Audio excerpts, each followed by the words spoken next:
हमारे चैनल से जुड़ने के लिए YouTube पर लिम्रा एजेंसी सब्सक्राइब करें।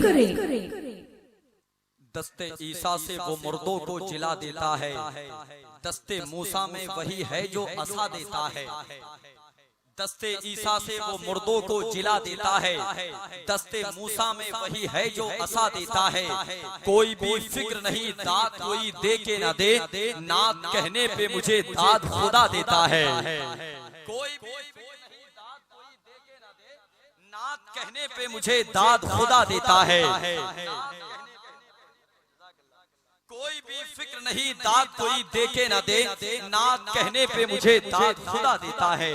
नात कहने पे मुझे दाद खुदा देता है। जाकर के भी कहां तक पहुंचेंगे, फिर यही आएंगे इंशाअल्लाहुल अज़ीज़। जो लोग जा रहे हैं जरूरत के मुताबिक जा रहे हैं इंशाअल्लाह। लेकिन कभी कभी ऐसा होता है मौलाना अहमद रजा खान साहब, जब बहुत ज्यादा लोग उठ करके जाते हैं तो हम लोग मशकूक हो जाते हैं, जिसलिए ये जा रहे हैं उतना इंतजाम।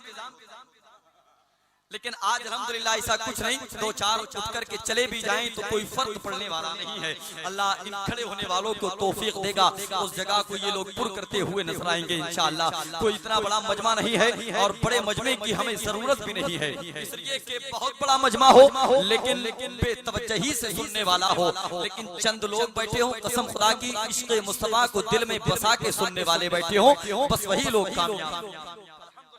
इसलिए कि ये फकत अज़मतों किरदार के ढब होते हैं, फैसले जंग के तलवार से कब होते हैं। आप हैं यहाँ, अपने होने का एहसास दिला दे, मोहब्बत से कहते सुभान अल्लाह।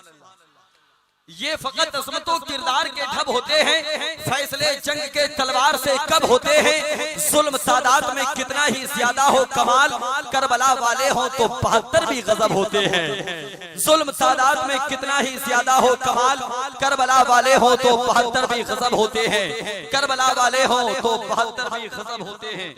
एक ऐलान समाप्त कर लें, 3 शोरा इकराम को आप समाप्त कर चुके हैं। एक अजीम सना खान जो शहर पीलीभीत से चलने के बाद आपके दयारे मोहब्बत में हाजिर आ चुका है, मगर कमेटी वालों ने अभी उसको छुपा के रखा है, इसलिए मौलाना फुरकान साहब क़िबला मंजरी का खिताब हो और इनके खिताब के फौरन बाद इंशाअल्लाहुल अज़ीज़ उस लहजे से आप मुलाकात करें, मोहब्बत से जी लगा के कहते सुभान अल्लाह। जनाब गुलफाम रज़ा पढ़ रहे थे, आप लोग इतनी मोहब्बतों से नवाज रहे थे, इतने इनामो इकराम से आप नवाज रहे थे। हम बैठे हुए ये सोच रहे थे ख्यालो फिक्र की दुनिया हसीन रखते हैं, महकती शेरो सुखन की जमीन रखते हैं। हर शेर पे पैसा निकलने लगता है, ये एटीएम से भी अच्छी मशीन रखते हैं। क्या ख्याल है आपका? हर शेर पे पैसा निकलने लगता है, ये एटीएम से भी अच्छी मशीन रखते हैं, ये एटीएम से भी अच्छी मशीन रखते हैं। ये नात की बरकतें हैं। अल्लाह हम सबों को नात की बरकतों के करीब अल्हम्दुलिल्लाह हमें नात पढ़ने का आदी बना दे, हमें नात सुनने का आदी बना दे। उलमा इकराम की मौजूदगी में अजहर नागपुरी के हवाले से हम कबूतर जो मदीने के उड़ाने लग जाएं। जब जहाज बनाने वाले लोगों ने बनाया, तैयार किया, आसमान की बुलंदी पर उसको उड़ाना चाहा, अब कैसे उड़ाएं? तो बनाने वालों ने मदीना शरीफ के कबूतरों की नकल की, कहते सुभान अल्लाह। और मोहब्बत से अदर नागपुरी ने कहा हम कबूतर जो मदीने के उड़ाने लग जाएं, हम कबूतर जो मदीने के उड़ाने लग जाएं, ये जहाजों के जो मालिक हैं, हम कबूतर जो मदीने के उड़ाने लग जाएं, ये जहाजों के जो मालिक हैं ठिकाने लग जाएं। इतने औसाफ हैं सरकार में कि गिनती ही नहीं, एक सिर्फ सोचने बैठूं तो जमाने लग जाएं। इतने औसाफ हैं सरकार में के गिनती ही नहीं, एक सिर्फ सोचने बैठूं तो जमाने लग जाएं। और हम जो सरकार की सुन्नत पे अमल पैरा हो तो शेर जंगल के मेरे पांव दबाने लग जाएं। हम जो सरकार की सुन्नत पे अमल पैरा हो, हम जो सरकार की सुन्नत पे अमल पैरा हो तो शेर जंगल के मेरे पांव दबाने लग जाएं। आप पूरी दुनिया में बेशुमार बिल्डिंगें देखी होंगी, मगर हर इमारत का आपने अक्स देखा होगा, परछाई देखी होगी। कुर्बान जाएं गुंबदे खदरा पर, इसलिए कि गुंबदे खदरा का साया ही नहीं। अधर नागपुरी का शेर देखें और एक लफ्ज आएगा मैमार। मैं मादरत चाहूंगा उलमा से। मैमार कहते हैं राजमिस्त्री को। किसको? राजमिस्त्री को। हम कबूतर जो मदीने के उड़ाने लग जाएं, ये जहाजों के जो मालिक हैं ठिकाने लग जाएं, इतने औसाफ हैं सरकार में कि गिनती ही नहीं। एक सिवा सोचने बैठूं तो समाने लग जाएं। हम जो सरकार की सुन्नत पे अमल पैरा हो तो शेर जंगल के मेरे पांव दबाने लग जाएं। साया गुंबदे खदरा पे अगर कर लूं सवाल, गुंबदे खदरा पे अगर कर लूं सवाल, जितने मेमार हैं सब सर को खुजाने लग जाएं। गुंबदे खदरा पे अगर कर लूं सवाल, जितने मेमार हैं सब सर को खुजाने लग जाएं। और नाक का अज्र जो दुनिया में तलब कर लूं मैं, मेरे पीछे मियां कुदरत के खजाने लग जाएं। नाक का अज्र जो दुनिया में तलब कर लूं मैं, मेरे पीछे मियां कुदरत के खजाने लग जाएं। बिला ताखीर हिंदुस्तान के उस मोतमद आलिम दीन की बारगाह में अरीज़े खिताबत पेश करते हैं। शोहरत जिसके कदमों को चूमा है, इज्जत और मकबूलियत जिसके होठों पर गुलाब की तरह खिलती हुई नजर आती है। मैं बड़े अदब एहतराम के साथ मुंबई मुहकम मखज़न जूदो करम साहिबे मरातिबे कसीरा हजरत अल्लामा मौलाना फुरकान रजा मंजरी साहब क़िबला की बारगाह में अरीज़े खिताबत पेश करता हूँ। वो तशरीफ ला रहे हैं, आने वाले मेहमान के इस्तकबाल कर लें। मोहब्बत से जी लगा के बोले नारे तकबीर, नारे रिसालत, फैदाने सरकारे मदीना, फैदाने गौसे आदम, मसलके आला हजरत, फैदाने ताजुश शरिया कॉन्फ्रेंस, मुसलमानाने चोबे पुरवा। नारे तकबीर, नारे रिसालत, गले में इश्क़ रिसालत का तोक रखता है, खिदमत दीन पैगंबर का ज़ोक रखता है। हमारे उलमा का मकसद है दीन की तबलीग, वरना कौन खिदमत का शौक रखता है। लकल हम्द या अल्लाह वस्सलातु वस्सलामु अलैका या रसूल अल्लाह, अम्मा बाद, फ़अऊज़ु बिल्लाहि मिनश शैतानिर रजीम, बिस्मिल्लाहिर रहमानिर रहीम, इन्नद-दीन इंदल्लाहिल इस्लाम, आमनतु बिल्लाह, सदक़ल्लाहुल अज़ीम। आइए हज़रात, सबसे पहले हम और आप मिलकर मुस्तफ़ा जाने रहमत, शम्ए बज़्मे हिदायत, नौ शहे बज़्मे जन्नत, काबे के बद्रुद्दुजा, तैबा के शम्सुद्दुहा, दाफ़े जुमला बला, शाफ़े रोज़े जज़ा, यानी सबसे औला व आला, सबसे बाला व बाला, अपने मौला का प्यारा, दोनों आलम का दूल्हा, जाने मसीहा, रहमत का दरिया, गमज़दों का सहारा। जिनकी अज़मत व शान देखनी हो तो पूछो बरेली के इमाम से, फरमाते हैं सरवर कहूँ के मालिको मौला कहूँ तुझे, बागे खलील का गुले ज़ेबा कहूँ तुझे, तेरे तो वस्फ़ ऐबे तनाही से हैं बरी, हैरान हूँ मेरे शाह मैं क्या क्या कहूँ तुझे, आखिर रज़ा ने ख़त्म सुखन इस पे कर दिया, खालिक का बंदा खल्क का आका कहूँ तुझे। पूरा मजमा मोहब्बत व अकीदत के साथ गुंबद खजरा की जानिब लो लगाकर दुरूद पाक की डालियां मोहब्बत की थालियों में सजाकर इस उम्मीद पे पेश करें कि पढ़ोगे दिल से जो सुबह मसा दुरूद शरीफ तो खुद सुनेंगे रसूले खुदा दुरूद शरीफ। नबी को कब्र में देखा जो एक आशिक ने, झूम झूम के पढ़ने लगा दुरूद शरीफ। पढ़ें बाबाज़ बुलंद, अल्लाहुम्मा सल्ली अला सय्यिदिना व मौलाना मुहम्मदिन व बारिक वसल्लिम, सलातुम व सलामन अलैका या रसूलल्लाह सल्लल्लाहु तआला अलैहि वसल्लम। हज़रात, सरे शाम से लेकर अब तक नातो मनक़बत आप हज़रात समात कर रहे हैं। मेरे बाद भी आप हज़रात नातो मनक़बत समात करेंगे। खुसूसी खिताब खतीब अहले सुन्नत गुले गुलज़ार सियादत चमन ज़हरा के फूल आले रसूल औलाद गौसे आज़म हज़रत अल्लामा मुफ्ती सैयद मुकीमुर रहमान साहिब क़िबला का समात करेंगे। चंद मिनट की गुफ्तगू आप हज़रात मेरी भी समात कर लें। मैं दुआ करता हूँ इन उलमाए किराम की मौजूदगी में परवरदिगार मुझे हक बोलने और आपको हक सुनने की तौफीक अता फरमाए। जो मेरे भाई यके बाद दीगर उठ कर के जा रहे हैं, मैं उनसे भी मुअद्दिबाना गुजारिश करूंगा कि ऐसी मुबारक और मसऊद रातें हमें रोजाना देखने को नहीं मिलती हैं, बल्कि कभी कभी इत्तेफाक पड़ता है। आज चौबे पुरवा के ये नौजवानों ने ये हसीन जलसा मदीने वाले मुस्तफ़ा की मोहब्बत में सजाया है। पैगामे ताजो शरिया कॉन्फ्रेंस हुजूर ताजो शरिया की मोहब्बत में सजाई है। हुजूर ताजो शरिया का पैगाम क्या है, आखिर में वो पैगाम भी मैं आपके सामने पेश करके अपनी तकरीर को खत्म करूंगा। बहुत अच्छे अशार नकीब अहले सुन्नत आसिफ कमाल सैफी साहिब किबला से आपने समाअत किए। एक शेर मैं भी पढ़ता हूँ, तर्जमे नहीं पढ़ूंगा, फिर एकदम अपनी तकरीर को मैं शुरू करूंगा कि मेरा मौला मेरी ख्वाहिश से बढ़कर भेज देता है, मेरा मौला मेरी ख्वाहिश से बढ़कर भेज देता है, मैं कतरा जब भी मांगूं वो समंदर भेज देता है। मेरा मौला मेरी ख्वाहिश से बढ़कर भेज देता है, मैं कतरा जब भी मांगूं वो समंदर भेज देता है। वही महफूज रखता है नबी को गार के अंदर, वही तो मकड़ियां जाले कबूतर भेज देता है, वही तो मकड़ियां जाले कबूतर भेज देता है। कोई करता है जब काबे पे हमला अब रहा बनकर, वही नन्हे अबाबीलों का लश्कर भेज देता है। और मेरे ख्वाजा पिया हिंदल वली का हुक्म सुनते ही अना सागर को एक प्याले के अंदर भेज देता है। मेरे ख्वाजा पिया हिंदल वली का हुक्म सुनते ही अना सागर को एक प्याले के अंदर भेज देता है।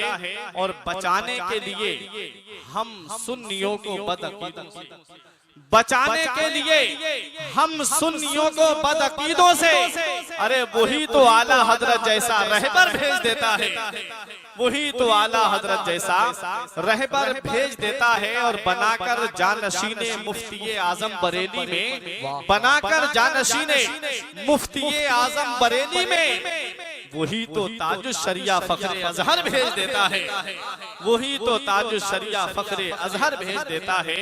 एक शहर में 100 लाख का मजमा न मिलेगा, मुमकिन है कि अब ऐसा जनाजा न मिलेगा।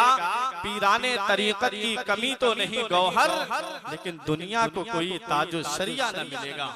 हज़रात एक बार मोहब्बत व अकीदत के साथ दुरूद पाक पढ़ें। अल्लाहुम्मा सल्ली अला सय्यिदिना व मौलाना मुहम्मदिन व बारिक वसल्लिम सलातन व सलामन अलैका या रसूल अल्लाह सल्लल्लाहु अलैहि वसल्लम। आज मेरी तकरीर का मौजू ये है कि हम हिंदुस्तान में रहते हैं। इस हिंदुस्तान की सरजमीन पे आज हम जो इस इस्लाम के महकते हुए गुलशन में अपनी सांसें दे रहे हैं, ये इस्लाम हिंदुस्तान की सरजमीन पे कैसे आया? ये इस्लाम हिंदुस्तान की सरजमीन पे लाने वाली शख्सियतें कौन कौन सी हैं? इस हिंदुस्तान की सरजमीन पे इस्लाम का झंडा लहराने वाली शख्सियतें कौन कौन सी हैं? ये मेरी तकरीर का मौजू है। आप बगौर समाज करें। आज इस दुनिया में बहुत से धर्म पाए जाते हैं, आज इस दुनिया में बहुत से अदियान पाए जाते हैं, आज इस दुनिया में बहुत से मज़ाहिब पाए जाते हैं। हर एक का यही दावा है कि मेरा धर्म सच्चा है, हर एक का यही कहना है कि मेरा दीन सच्चा है, हर एक का यही कहना है कि मेरा मजहब सच्चा है। यहूदी कहता है मेरा धर्म सच्चा है, ईसाई कहता है मेरा धर्म सच्चा है, मजूसी कहता है मेरा धर्म सच्चा है, गैर मुस्लिम कहता है मेरा धर्म सच्चा है, मुसलमान कहता है मेरा धर्म सच्चा है। अब किसकी बात को तस्लीम किया जाए, अब किसकी बात को माना जाए? तो आओ उसकी बारगाह में चलते हैं जिसके कौल को पूरी दुनिया तस्लीम कर रही है। आओ कुरान की बारगाह में चलते हैं। कुरान वो किताब है जिसके अंदर हर चीज का बयान मौजूद है। कुरान वो किताब है जिसमें हर चीज का जिक्र मौजूद है। हीरे कुरान के अंदर मौजूद है, जवाहिरात कुरान के अंदर मौजूद है, मोती कुरान के अंदर मौजूद है, सदफ कुरान के अंदर मौजूद है, गौहर कुरान के अंदर मौजूद है। और जिस मरीज को दुनिया के डॉक्टरों ने इलाज कर दिया हो, उसकी शिफा भी कुरान के अंदर मौजूद है। मगर शर्त यह है इतना इल्म होना चाहिए, शर्त यह है इतनी सलाहियत होनी चाहिए, शर्त यह है इतनी काबिलियत होनी चाहिए। हम कुरान की बारगाह में पहुंचे, हमने कहा ये कुरान तू बता। आज दुनिया में बहुत से अदियान के मानने वाले पाए जाते हैं। कुरान तू बता रब की बारगाह में कौन सा मजहब सच्चा है? कुरान तू बता रब की बारगाह में कौन सा मजहब मकबूल है? कुरान तू बता रब की बारगाह में कौन सा मजहब पसंदीदा है? तो आओ कुरान का फैसला सुनो। हर चीज का बयान कुरान के अंदर मौजूद है। आदम की आदमियत का जिक्र कुरान में है, नूह की शुजाअत का जिक्र कुरान में है, हूद की हिकमत का जिक्र कुरान में है, ज़करिया की मासूमियत का जिक्र कुरान में है, सुलेमान की बादशाहत का जिक्र कुरान में है, इब्राहिम की खुल्लत का जिक्र कुरान में है, मेरे नबी की अजमत का जिक्र कुरान में है, सिद्दीक की सदाकत का जिक्र कुरान में है, फारूक की अदालत अदालत का जिक्र कुरान में है, उस्मान की सखावत का जिक्र कुरान में है, अली की शुजाअत का जिक्र कुरान में है। हर चीज का बयान कुरान के अंदर मौजूद है। नबीयीन का जिक्र कुरान में है, सिद्दीकीन का जिक्र कुरान में है, शुहदा का जिक्र कुरान में है, सालिहीन का जिक्र कुरान में है, मुत्तकीन का जिक्र कुरान में है, अब्दाल का जिक्र कुरान में है, अफ्ताब का जिक्र कुरान में है, औलियाए किराम का जिक्र कुरान में है। हम कुरान की बारगाह में पहुंचे, हमने कहा ये कुरान तू बता कौन सा मजहब पसंदीदा है, कौन सा मजहब सच्चा है। तो कुरान जवाब देता है इन्ना दीना इन्नल्लाहिल इस्लाम, बेशक अल्लाह का पसंदीदा दीन सिर्फ इस्लाम है। इस्लाम ही अल्लाह का पसंदीदा दीन है, इस्लाम ही अल्लाह की बारगाह में मकबूल है। ये इस्लाम हम तक कैसे पहुंचा है? इस्लाम बड़ी कुर्बानियों के बाद हम तक पहुंचा है, इस्लाम बड़ी परेशानियों के बाद हम तक पहुंचा है, इस्लाम बड़ी सहुबतों के बाद हम तक पहुंचा है। इस्लाम जज्बाए कुर्बानी चाहता है, इस्लाम जज्बाए ईसार चाहता है, इस्लाम हजरत इब्राहीम जैसी इस्तिकामत चाहता है, इस्लाम मेरे नबी के सहाबा जैसा इस्तिकलाल चाहता है। इस्लाम था, इस्लाम है, इस्लाम रहेगा। कुरान था, कुरान है, कुरान रहेगा। इस्लाम की गर्दन पे हुसैन इब्ने अली का एहसान था, एहसान है, एहसान। इस्लाम की गर्दन पे हुसैन इब्ने अली का एहसान था, एहसान है, एहसान रहेगा। मैं ज्यादा तफसील में नहीं जाऊंगा क्योंकि मैं अपने उसूल का बहुत पाबंद हूँ। मुझे जो तकरीर के लिए वक्त कमेटी वालों की तरफ से मिला है, मैं बड़ी तेजी के साथ अपने वक्त पे ही अपनी तकरीर को खत्म कर दूंगा। आओ, मैं चाहता हूँ कोई पैगाम आप तक पहुँचा दिया जाए। ये पैगाम ताजुश शरिया कॉन्फ्रेंस है, ये भी एक पैगाम है कि इस्लाम हम तक आया कैसे है। नबी ने तो मक्के में तबलीग की है, नबी ने तो मदीने में तबलीग की है। बज़ाहिर मेरे आका का कदम तो हिंदुस्तान की सरजमीन पे नहीं आया है, लेकिन इस्लाम हिंदुस्तान में कैसे आ गया, इस्लाम हिंदुस्तान की सरजमीन पे कैसे पहुंच गया। तो आओ जरा तारीख उठा करके देखो। इस्लाम लाने वाली शख्सियतें तो बहुत सी हैं, इस्लाम लाने वाली शख्सियतों के नाम तो बहुत हैं, लेकिन आओ मैं आपको तारीख बाई तारीख बयान करता हुआ चल रहा हूँ। हजरात गिरामी, तारीख में आता है कि करबला शरीफ के तकरीबन 22 साल के बाद में एक अरब का काफिला आ रहा था सिंध के साहिल पर। उस अरब के काफिले को लूट लिया जाता है और उस काफिले के अंदर एक लड़की थी अरब की। उस लड़की को गिरफ्तार कर लिया जाता है, उसे राजा ताहिर के कैद खाने में डाल दिया जाता है। आओ जरा मुसलमानों बहुत गौर से सुनना, मुसलमान इस्लाम की तारीख में पेश कर रहा हूँ। उस लड़की ने उस राजा ताहिर के कैद खाने से चमड़े के ऊपर अपने खून से एक खत लिखा। किसके नाम? उस वक्त के गवर्नर के नाम। उस वक्त का जो गवर्नर था वो हज्जाज इब्ने यूसुफ था। ये उलमाए किराम जानते हैं, ये उलमाए किराम मेरे सर के ताज हैं। इनकी मौजूदगी में बड़ी जिम्मेदारी के साथ बोल रहा हूँ। ये हज्जाज इब्ने यूसुफ वो बादशाह था, बहुत बड़ा जालिम था, बहुत बड़ा जाबिर था। इसने बहुत से ताबईन किराम को भी शहीद करवाया था। इसने सैयदुत ताबईन हजरत सईद इब्ने जुबैर को भी जालिम ने शहीद करवाया था। लेकिन आओ जरा तारीख उठा करके देखो, इतने बड़े जालिम के हाथ में जब उस अरब की लड़की का खत पहुंचता है जो सिंध के साहिल पे लूटी गई है। आज तो ये भारत का बंटवारा हो गया है, मैं अखंड भारत की बात कर रहा हूँ। जब बंटवारे का नामो निशान भी नहीं था उस वक्त की बात कर रहा हूँ, जब सिंध के साहिल पे लड़की को लूटा गया, जब राजा ताहिर के कैद खाने में कैद किया गया। उस लड़की ने अपने खून से चमड़े पे खत लिख करके उस वक्त के गवर्नर के लिए रवाना किया था। हज्जाज इब्ने यूसुफ के हाथ में जब वो खत पहुंचा, हज्जाज इब्ने यूसुफ ने जब खत खोल करके देखा तो आंखों से आंसू निकल पड़े। हज्जाज इब्ने यूसुफ रोने लगा। हज्जाज इब्ने यूसुफ को जब रोता हुआ दरबारियों ने देखा तो उसका एक 18 साल का जवान भतीजा निगाहों के सामने आता है,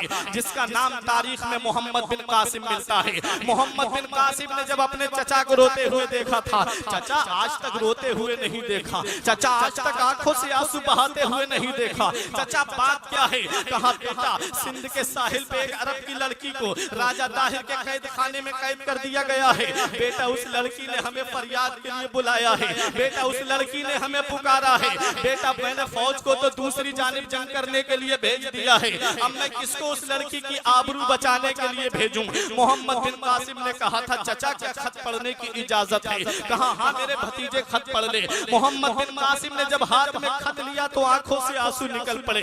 उस खत में लिखा था मदीने वाले मुस्तफा के दर की कनीज, मदीने वाले मुस्तफा की उम्मत की एक कनीज आज राजा ताहिर के कैद खाने में गिरफ्तार है। अगर इस कैद खाने में इस बेटी की इज्जत को लूट लिया गया तो बादशाह रब की बारगाह में कयामत के दिन कह दूंगी, मौला मेरी इज्जत से खिलवाड़ होता रहा, ये अपने महल में चैन से सोता रहा, मेरी इज्जत लूटी जाती रही, ये अपने महल में ख्वाब खरगोश के मजे लेता रहा, मौला मेरी इज्जत से खिलवाड़ किया जाता रहा और ये अपने महल में आराम से सोता रहा। ए बादशाह, अगर तूने मेरी इज्जत व आबरू की हिफाजत नहीं की तो कल कयामत का दिन होगा, तेरा गिरेबान होगा और मेरा हाथ होगा। हजरात, जब इतना पड़ा था मोहम्मद बिन कासिम ने आंखों से आंसू निकल पड़े, आंखों से आंसुओं का सैलाब जारी हो गया। बोले ए मेरे चचा, तुम जाते हो इसकी इज्जत बचाने के लिए और अगर तुम नहीं जाते हो तो तब ये तेरा जवान भतीजा इसकी इज्जत बचाने जाएगा, तब ये तेरा जवान भतीजा इसकी आबरू बचाने के लिए जाएगा। मोहम्मद बिन कासिम ने कहा, चचा मैं जाऊंगा इसकी आबरू बचाने के लिए। अब मोहम्मद बिन कासिम जुमे का दिन आता है, मस्जिद में खड़े होकर के ऐलान करते हैं, ए मेरे भाइयों, जुमे की नमाज के बाद में मुझे तुमसे एक जरूरी बात करनी है, कोई अपनी जगह से न हिले। इतना कहना था प्यारे, तमाम के तमाम वही बैठे रहे, बूढ़े वही बैठे रहे, जवान वही बैठे रहे, बच्चे वही बैठे रहे। मैं सोच में पड़ गया, ये कल के मुसलमान थे और ये आज के मुसलमान हैं। आज अगर मस्जिद का इमाम खड़े होके कह दे, भाइयों एक जरूरी बात करनी है, कोई जाए नहीं, तो सबसे पहले वो उठ के जाता है जिसके पास में सबसे ज्यादा पैसा होता है। कहीं मौलाना मस्जिद के लिए चंदा ना मांग ले, कहीं मौलाना मदरसे के लिए चंदा ना मांग ले। आज तुम्हारी गैरत को क्या हो गया प्यारे, मौलाना अपने लिए तो तुमसे कुछ नहीं मांगता, मांगता है तो खुदा के घर के लिए मांगता है, तुमसे अपने लिए तो कुछ नहीं मांगता, मांगता है तो मदीने वाले मुस्तफा के घर के लिए मांगता है। ए प्यारे मुसलमानों, मोहम्मद बिन कासिम जब खत लेकर के खड़े होते हैं और खत पढ़ करके जब आपने सुनाया था, बूढ़ों ने कहा किस लिए आपने हमें यहाँ रोका है, कहा ये खत पढ़ करके आपको सुनाना चाहता हूँ। जब मोहम्मद बिन कासिम ने वो खत पढ़ के सुनाया था, मोहम्मद बिन कासिम ने जब खत पढ़ करके सुनाया कि मदीने वाले मुस्तफा के दर की कनीज आज राजा ताहिर के कैद खाने में गिरफ्तार है, अगर आज उसकी आबरू को नहीं बचाया गया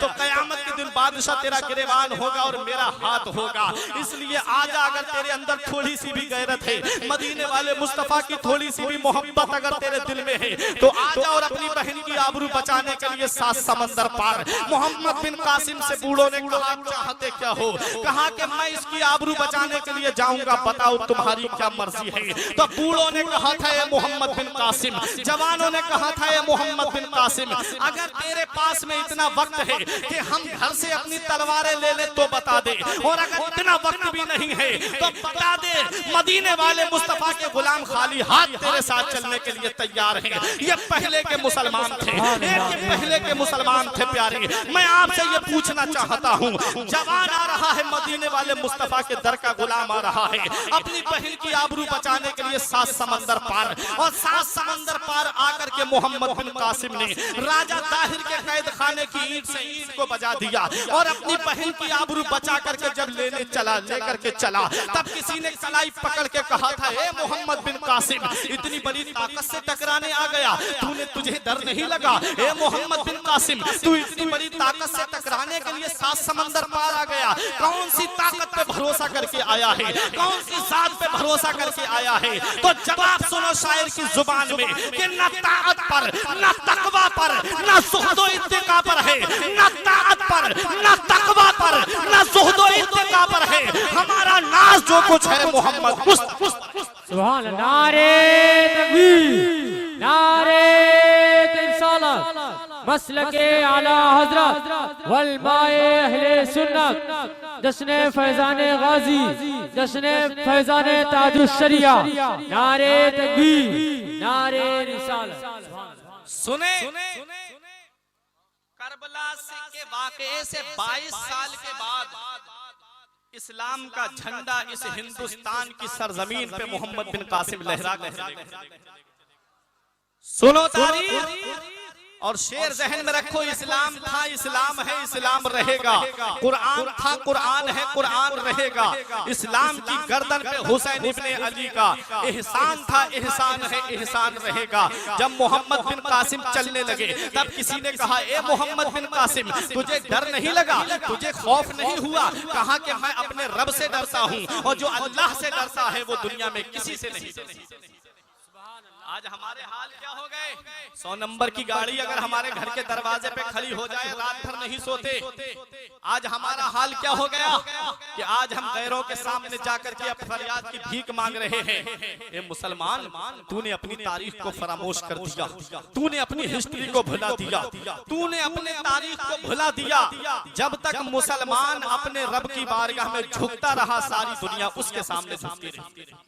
और जब से मुसलमान ने अपने रब की बारगाह में झुकना छोड़ दिया, हर किसी के दर पे याद रखो, फिरौन से बड़ा जालिम कोई नहीं, नमरूद से बड़ा जालिम आज के दौर में कोई नहीं, शद्दाद से बड़ा जालिम आज कोई नहीं।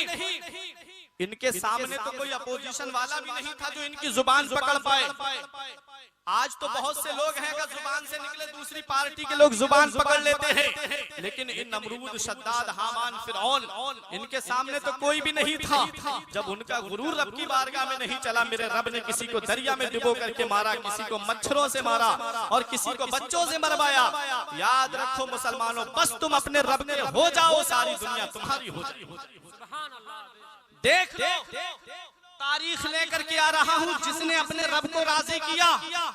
सदियां गुजर गई, जमाने गुजर गए, लेकिन आज भी दुनिया उनकी बारगाह में खिराजे अकीदत पेश करने जा रही है। आओ जरा देखो तारीख। मोहम्मद बिन कासिम इस्लाम का झंडा लहरा के चले गए। उसके बाद महमूद गजनबी ने इस हिंदुस्तान की सरजमीन पे हमला किया। 300 सदी हिजरी के बाद जब महमूद गजनबी ने हमला किया, सोमनाथ का किला फतेह नहीं हुआ। इनके पीरो मुर्शिद ख्वाजा अबुल हसन खिरकानी, उन्होंने जब ये मुरीद हुआ था, बादशाह मुख्तसर बयान कर रहा हूँ, वाकया बहुत लंबा है, तब उन्होंने अपना जुब्बा मुबारक दिया था। कहा, महमूद, जब कोई ज्यादा परेशानी का वक्त आ जाए तब मेरे जुब्बे के वसीले से दुआ मांगना, अल्लाह तेरी दुआ को कबूल कर लेगा। 16 मरतबा हमला किया सोमनाथ के किले पे, लेकिन फतह हासिल नहीं हुई। 17वीं मरतबा जब अपने पीरो मुर्शिद के जुब्बे के वसीले से दुआ की, उसी दिन सोमनाथ का किला फतह हो जाता है। और याद रखो मुसलमानों, सोमनाथ के किले पर इस्लाम का झंडा जिस शख्सियत ने सबसे पहले गाड़ा था, वो शख्सियत कहीं और की नहीं है। अपनी किस्मत पे नाज करो, तुम उस शख्सियत के कुर्ब में रहते हो। इस्लाम का झंडा जिस शख्सियत ने सबसे पहले इस्लाम को सोमनाथ के किले पे गाड़ा था, वो शख्सियत सुल्तानुल शुहदा फिल हिंद हुजूर सैयद सालार मसूद गाजी। सुभान अल्लाह, सुभान अल्लाह। पे नाज करो, ऐसी शख्सियत के कुर्ब में रहते हो। 405 हिजरी में हुजूर सैयद सालार मसूद गाजी की पैदाइश होती है। और सैयद सालार मसूद गाजी जब 4 साल 4 महीना 4 दिन के हुए, तो आपकी वालिदा मुहतरमा ने आपकी तालीम और तरबियत के लिए एक उस्ताद को मुकर्रर किया, जिनका नाम सैयद इब्राहिम 12 हजारी था। पहले बादशाह लोग अलग अलग अलकाब दे दिया करते थे। उलमाए किराम में कोई मुफ्ती साहब होते हैं, कोई आलिम साहब होते हैं, कोई हाफिज होते हैं, कोई कारी होते हैं, सबके मनसब अलग अलग होते हैं। सुने, ऐसे ही बादशाह कोई 10 हजारी, कोई 12 हजारी, अलग अलग अलकाब होते थे उनके। सैयद इब्राहिम 12 हजारी को उनकी तालीम और तरबियत के लिए नस्ब किया। अब सुने, सैयद सालार मसूद गाजी 4 साल की उम्र में इल्म हासिल कर रहे हैं। अब यहाँ पर अपने जहन को करीब करें, मदरसा रज़ाए मुस्तफा की तरफ तवज्जो करें और आओ सैयद सालार मसूद गाजी की हिस्ट्री को देखो। मैं सोच में पड़ गया, ये पहले की माएँ कैसी माएँ थीं। आज हमारा दौर तो ऐसा आ गया है, अगर बच्चा बोलने लगता है माँ कहती है मैं इसे इंजीनियर बनाऊंगी। अगर बच्चा चलने फिरने लगता है माँ कहती है मैं इसे डॉक्टर बनाऊंगी। अगर बच्चा बोलने लगता है माँ कहती है मैं इसे प्रोफेसर बनाऊंगी। बहुत कम खुश नसीब माएँ ऐसी होती हैं जो कहती है मैं अपने बच्चे को हाफिज कुरान बनाऊंगी, मैं अपने बच्चे को आलिम दीन बनाऊंगी, मैं अपने बच्चे को अपने वक्त का मुफ्ती बनाऊंगी। बहुत कम माओं की ये सोच होती है, क्योंकि वो जानती है ये 5-6 हजार रुपए की तनख्वाह में क्या करेगा, इसकी 5-6 हजार की तनख्वाह होगी, कैसे अपने घर का खर्च चलाएगा, कैसे अपने बाल बच्चों का पेट भरेगा। अरे पेट भरने वाली ये तनख्वाह थोड़ी है। मेरे गौसे आजम फरमाते हैं पेट खाना खाने से नहीं भरता है, मेरा रब भराता है तब भरता है। प्यास पानी पीने से नहीं बुझती है, मेरा रब जिसकी बुझाता है उसकी बुझती है। मेरे गौस फरमाते हैं, बहजतुल असरार शरीफ की रिवायत है, मेरे गौस फरमाते हैं। आप अपने जलसों की रिकॉर्डिंग के लिए हमसे राब्ता कायम करें। Limra agency, Aminabad, Lucknow. Mobile number 9935055789।